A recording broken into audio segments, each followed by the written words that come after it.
வணக்கம். இன்னைக்கு நம்ம உரையாடல்ல சுவாமி சித் பவானந்தரோட தினசரி தெய்வீக திரட்டு புத்தகத்திலேந்து ஒரு ஆழமான விஷயத்த பார்க்க போறோம். குறிப்பா சொல்லணும்னா நவம்பர் 18ஆம் தேதிக்கான ஒரு சின்ன பகுதி. தலைப்பு மூலம், அதாவது சோர்ஸ். ஆமா, இதுல என்ன ஒரு சுவாரஸ்யம்னா, மேலோட்டமா படிச்சா ரொம்ப சிம்பிளா தெரியும். ஆமா, மரம், ஆறு, சூரியன். கரெக்ட். ஆனா இது வேதாந்தத்தோட ஒரு பெரிய கருத்தை, ஒரு பெரிய தத்துவத்தை நமக்கு புரிய வைக்க முயற்சி பண்ணுது. சரி.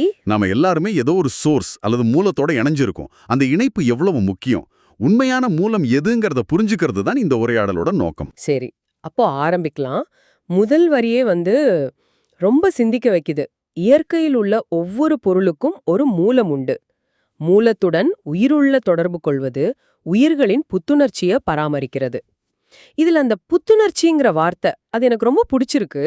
ஆனா இது எதை குறிக்குது? காலையில எழுந்ததும் வர்ற அந்த ஃப்ரெஷ்னஸா, இல்ல அதுக்கும் மேலையா? நல்ல கேள்வி. நாம பொதுவா புத்துணர்ச்சின்னா ஒரு காஃபி குடிச்சதும் வர்ற தெம்பு, இல்ல நல்லா தூங்கி எழுந்ததும் வர்ற சுறுசுறுப்பு நினைப்போம். ஆனா இங்க சொல்லப்படுறது அதை விட ரொம்ப ரொம்ப ஆழமானது. இது ஒருத்தரோட உயிர் சக்தி, அவங்களோட கோர் எனர்ஜி, இல்லனா ஆன்ம பலம்னு கூட சொல்லலாம். மூலத்துல இருந்து நாம எப்ப துண்டிக்கப்படுறோமோ அப்போ ஒரு விதமான சோர்வு, ஒரு உயிர்ப்பில்லாத நிலை வருது. ஓ, நீங்க கவனிச்சிருக்கீங்களா? சில ஞாயிற்றுக்கிழமை சாயங்காலம் 2 நாள் நல்லா ஓய்வு எடுத்திருப்போம். ஆனா மனசுல ஒரு விதமான சோர்வு இருக்கும். ஆமா, திங்கட்கிழமை பத்தின ஒரு பயம். அதேதான். உடம்புக்கு ஓய்வு கிடைச்சிருக்கும். ஆனா அந்த உள்ளுக்குள்ள இருக்கிற சக்தி ரீசார்ஜ் ஆகியிருக்காது. அந்த துண்டிப்பை தான் இந்த வரிகள் சொல்ல வருது. ஓ, அது ஒரு நல்ல கோணம்.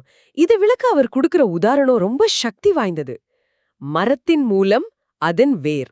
ஆமா, நம்ம கண்ணுக்கு பிரம்மாண்டமா தெரியற மரம், அதோட கிளைகள், இலைகள், பூக்கள் எல்லாத்தோட உயிருமே கண்ணுக்கு தெரியாத அந்த வேர்ல தான் இருக்கு. இது ரொம்ப நேரடியான ஒரு உண்மை. ஆமா. இதுல ஆழமான விஷயம் என்னன்னா, அந்த வேரு மண்ணுக்கு அடியில மறைஞ்சிருக்கு. ஆமா. ஆனா மரத்தோட ஒட்டுமொத்த வளர்ச்சிக்கும் அதோட அடையாளத்துக்கும் அதுதான் காரணம். அதே மாதிரி நம்ம வாழ்க்கையிலயும் நம்மளோட திறமைகள், சாதனைகள், நம்மளோட வெளி தோற்றம் எல்லாம் மரத்தோட கிளைகள் மாதிரி. சரி. ஆனா நமக்கான உண்மையான ஊட்டச்சத்தையும் பலத்தையும் கொடுக்கிற வேறு எது? நாம எங்கிருந்து நம்மளோட உண்மையான சக்தியை எடுக்கிறோம்? இந்த கேள்வியை தான் இந்த உதாரணம் நமக்கு முன்னாடி வைக்குது. ரொம்ப சரி. அடுத்த உதாரணங்கள் இந்த சிந்தனையை இன்னும் விரிவுபடுத்துது. ஆற்றுக்கு தொடர்ந்து நீர் வழங்குவது அதன் மூலமே. அப்புறம் பூமியில் வாழ்வின் ஆதாரம் சூரிய ஒளிக்கற்றைன்னு சொல்றார். இதுல அந்த தொடர்ந்துங்கிற வார்த்தை அது ரொம்ப முக்கியம்னு தோணுது இல்லையா? மிகச்சரியான பாயிண்ட். இது ஒரு ஒன் டைம் கனெக்ஷன் கிடையாது. ஆமா, ஒரு தடவை சார்ஜ் போட்டுட்டு விட்டுடுற விஷயம் இல்ல போல. கரெக்ட். இது ஒரு கண்டினியூஸ் ப்ராசஸ், ஒரு செயல்முறை. ஆறு அதோட மூலத்துல இருந்து ஒரு நாள் தண்ணி வராம நின்னுட்டா அது எவ்வளவு பெரிய நதியா இருந்தாலும் வறண்டு போயிடும். உண்மைதான். சூரியன் ஒரு நாள் வரலனாலும் பூமியில உயிர்கள் தவிக்க ஆரம்பிச்சிடும். இது ஒரு நிலையான தொடர்ச்சியான செயல்பாடு. இந்த தொடர்பு ஒரு நிகழ்வு இல்ல, அது ஒரு வாழ்க்கை முறை. இதை நாம எப்பவும் பராமரிக்கணும்னு சொல்றார். இந்த இயற்கை விதிகள் ரொம்ப சக்தி வாய்ந்ததா இருக்கு. ஆனா அடுத்ததா இந்த தத்துவம் திடீர்னு ஒரு பெரிய தாவல் எடுத்து மனித உறவுகளுக்குள்ள வருது. ஆமா, புதிதாக பிறந்த குழந்தைகள் பெற்றோர்களால் வளர்க்கப்படுகின்றனர். அந்த தொடர்பு இன்றியமையாததுங்கிறாரு.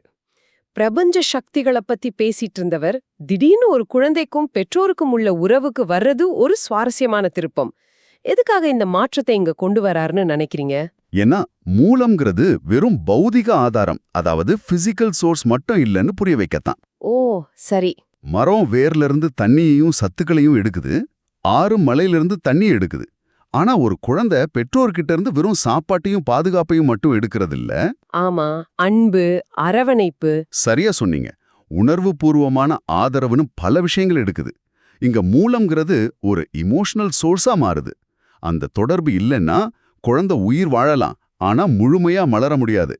இயற்கை விதிய போலவே இந்த மனித பிணைப்பும் ஒரு அடிப்படை விதின்னு அவர் அழுத்தமா சொல்றார். அப்போ இதுவரைக்கும் நாம பார்த்த எல்லா மூலங்களும் நமக்கு வெளியில இருக்கு. மரத்துக்கு வேர், ஆற்றுக்கு நீரூற்று, குழந்தைக்கு பெற்றோர், எல்லாமே எக்ஸ்டர்னல் சோர்சஸ். நான் இந்த விஷயத்த புரிஞ்சுக்கிட்டேன்னு நினைக்கும் போதுதான் கடைசி வரி வருது. அது மொத்த உரையாடலையும் தலைகீழா திருப்புது.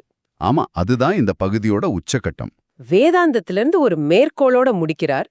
புலன்களை அடக்கி வாழ்வுக்கும் பேரின்பத்திற்கு மூலமான ஆன்மாவில் நிலைத்திரு. இவ்ளோ நேரம் வெளியில இருந்த மூலத்தை பத்தி பேசிட்டு திடீர்னு நமக்குள்ள இருக்கிற ஆன்மாதான் உண்மையான மூலம்னு சொல்றார். இது ஒரு பெரிய ஷிஃப்ட் இல்லையா? அப்போ இதுவரைக்கும் சொன்ன உதாரணங்களுக்கு என்ன அர்த்தம்? இதுதான் வேதாந்தத்தோட பார்வை. வெளி உலக உதாரணங்கள் எல்லாமே ஒரு ஒரு ட்ரெய்னிங் வீல்ஸ் மாதிரி. ஓ, மூலம்னா என்ன, அதோட தொடர்பு ஏன் முக்கியம்னு நமக்கு புரிய வைக்கிற படிகள். மரம் அதோட வேரை சார்ந்திருக்கு, ஆனா அந்த மரம் ஒரு நாள் வெட்டப்படலாம். குழந்தை பெற்றோரை சார்ந்திருக்கு, ஆனா அவங்களும் நிரந்தரம் இல்ல. சரிதான். இப்படி வெளியில இருக்கிற எல்லா மூலங்களும் தற்காலிகமானவை. ஒரு நாள் இல்லாட்டி ஒரு நாள் அது நம்ம விட்டு போகலாம். ஆனா வேதாந்தம் சொல்ற ஆன்மாங்கிற மூலம் காலத்தால் அழியாத, என்றும் நிலைத்திருக்கும் ஒரு நிரந்தரமான மூலம். நிரந்தரமான மூலம். ஆமா, நம்மளோட உண்மையான ஆற்றலுக்கும் உண்மையான வற்றாத மகிழ்ச்சிக்கும் ஆதாரம் வெளியில இல்ல, அது நமக்குள்ளதான் இருக்குங்கிறதுனா இதோட சாராம்சம். ஓகே, இது தத்துவ ரீதியா கேட்க நல்லா இருக்கு. ஆனா புலன்களை அடக்குதல்னு சொல்றது கொஞ்சம் பயமுறுத்துற மாதிரி இருக்கு. அதுக்கு என்ன அர்த்தம்? நாம எதையும் பார்க்கவோ கேட்கவோ ரசிக்கவோ கூடாதா? ஒரு துறவி மாதிரி வாழணுமா? இல்ல, அப்படி அர்த்தம் பண்ணிக்க தேவையில்ல. புலன்களை அடக்குதல்ங்கிறத புலன்களை கட்டுப்படுத்துதல்னு புரிஞ்சுக்கலாம். கட்டுப்படுத்துதல். ஆமா, ஒரு உதாரணம் சொல்றேன். உங்க புலன்கள் ஒரு தேரை இழுக்கிற 5 முரட்டு குதிரைகள் மாதிரி நினைச்சுக்கோங்க. அந்த குதிரைகளை கொன்னுட்டா தேர் ஓடாது. அதே சமயம் அதோட கட்டுப்பாட்டுல தேரை விட்டா அது எங்கெங்கேயோ போய் பள்ளத்துல விழுந்துடும். சரி. புலன்களை அடக்குதல்னா அந்த குதிரைகளோட கடிவாளத்தை நம்ம கையில எடுத்துக்கிறது தான். இன்னைக்கு நம்ம வாழ்க்கை எப்படி இருக்கு? நம்ம போன்ல இருந்து வர ஒவ்வொரு நோட்டிபிகேஷனும் நம்ம கவனத்தை இழுக்குது. அடுத்த ரீல்ஸ், அடுத்த ஷார்ட்ஸ்னு ஆமா, நம்மளை இழுத்துக்கிட்டே இருக்கு. நம்ம புலன்கள் நம்மளை இழுத்துக்கிட்டே இருக்கு. நாம எப்ப நம்ம போனை பார்க்கணும்னு நாம முடிவு பண்றதுக்கும், நம்ம போன் எப்ப நம்மள பார்க்க வைக்கணும்னு அது முடிவு பண்றதுக்கும் பெரிய வித்தியாசம் இருக்கு. அந்த கட்டுப்பாட்டை நம்ம கைக்கு கொண்டு வரதான் முதல் படி. சரி, நான் சொல்றது சரியான்னு பாருங்க. அப்போ இது நம்ம கவனத்தை வெளியில இருந்து உள்ள திருப்புற ஒரு செயல்பாடு, ஒரு விதமான உள்முக பயணம். சரியா சொன்னீங்க. நம்ம ஆற்றல் தினமும் ஆயிரக்கணக்கான விஷயங்கள்ல சிதறி போகுது. தியானம் மாதிரியான பயிற்சிகள் மூலமா அந்த வெளிப்புற இரைச்சல்களை குறைச்சு நமக்குள்ள இருக்கிற அந்த அமைதியான நிலையான மூலத்தோட தொடர்பை ஏற்படுத்துறது தான் நோக்கம். நம்ம ஆரம்பத்துல பேசணுமே புத்துணர்ச்சின்னு, அந்த உண்மையான வற்றாத புத்துணர்ச்சி இந்த உள்நிலை தொடர்புல இருந்து தான் கிடைக்கும்னு வேதாந்தம் சொல்லுது. வெளியில தேடுற மகிழ்ச்சியும் ஆற்றலும் தற்காலிகமானவை. ஆனா உள்ளே இருக்கிற மூலத்தோட தொடர்பு கிடைச்சுதா அது நிரந்தரமான பேரின்பத்தை தரும். ஆனா இது நடைமுறைக்கு சாத்தியமா? ஒரு பக்கம் ஆன்மாதான் மூலன்னு சொல்றோம், இன்னொரு பக்கம் என் பாஸ் அனுப்புற இமெயில், நான் கட்ட வேண்டிய வீட்டு வாடகை, என் உடம்புல இருக்கிற சோர்வு, இது எல்லாமே என் சக்தியை உறிஞ்சுற வெளிக்காரணிகள் தானே? நிச்சயமா. இந்த தத்துவத்தை அன்றாட வாழ்க்கையோட எப்படி பொருத்தி பார்க்கறது? மிக முக்கியமான நடைமுறைக்கு உகந்த கேள்வி இது. இந்த தத்துவம் வெளியுலக நிராகரிக்க சொல்லல. ஓ, நாம நம்மளோட வேலைகளை செய்யாம கடமைகளை தட்டி கழிக்க சொல்லல. ஆனா நம்மளோட மகிழ்ச்சிக்கும் அமைதிக்கும் இருக்கிற ரிமோட் கண்ட்ரோலை மத்தவங்க கையில கொடுக்காதீங்கன்னு சொல்லுது. ஆஹா. ஒரு உதாரணத்துக்கு, ஒரு புயலோட மையப்பகுதி எப்பவும் அமைதியா இருக்கும். சுத்தி எவ்வளோ பெரிய காத்தடிச்சாலும் அந்த மையம் சலனப்படாது. சரி. ஆன்மாங்கிறது அந்த மாதிரி ஒரு மையம்.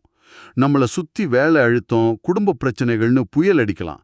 ஆனா தினமும் கொஞ்ச நேரமாவது அந்த உள் மையத்தோட தொடர்பை ஏற்படுத்திக்கிட்டா அந்த புயலை சமாளிக்கிற மனோபலம் நமக்கு கிடைக்கும். வாவ்.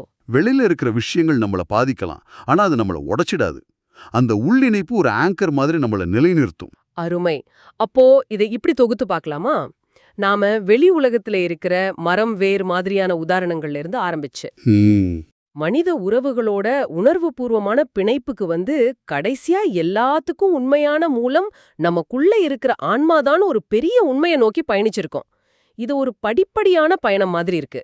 ஆமா, சுருக்கமா சொல்லணும்னா இந்த வரிகளோட உண்மையான நோக்கம் இதுதான். நாம நம்ம வாழ்க்கையில சந்தோஷத்துக்கும் சக்திக்கும் நிறைவுக்கும் வெளியில இருக்கிற பவர் சாக்கெட்ஸ் தேடி அலைஞ்சிட்டு இருக்கோம். பதவி உயர்வு, மத்தவங்களோட பாராட்டு. ஆமா, ஒரு புது கார், ஒரு உறவுன்னு. ஆனா இது எல்லாமே கொஞ்ச நேரம் சார்ஜ் கொடுக்குற பேட்டரி மாதிரி தான். சார்ஜ் தீர்ந்ததும் நாம அடுத்த சாக்கெட்டை தேடி ஓட ஆரம்பிச்சிடுவோம். உண்மை.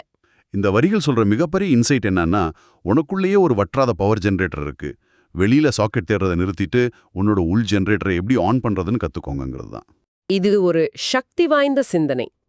இந்த உரையாடலை கேட்டுட்டு இருக்கிற உங்களுக்கும் ஒரு கேள்வி. ஆன்மாவில் நிலைத்திரு என்று வேதாந்தம் கூறுகிறது. நம்மளோட உள்மனம்தான் நம்ம வாழ்விற்கும் பேரின்பத்திற்கும் மூலம் என்றால், அந்த உள் ஜெனரேட்டருடன் தொடர்பை வலுப்படுத்த நாம் அன்றாடம் வளர்க்கக்கூடிய வேர்கள் எவை? அது ஒரு நிமிடம் கண்ணை மூடி அமைதியாக இருப்பது, பிடித்த இசையை கேட்பது, அல்லது ஒரு சின்ன கருணைச் செயலாக இருக்கலாம்.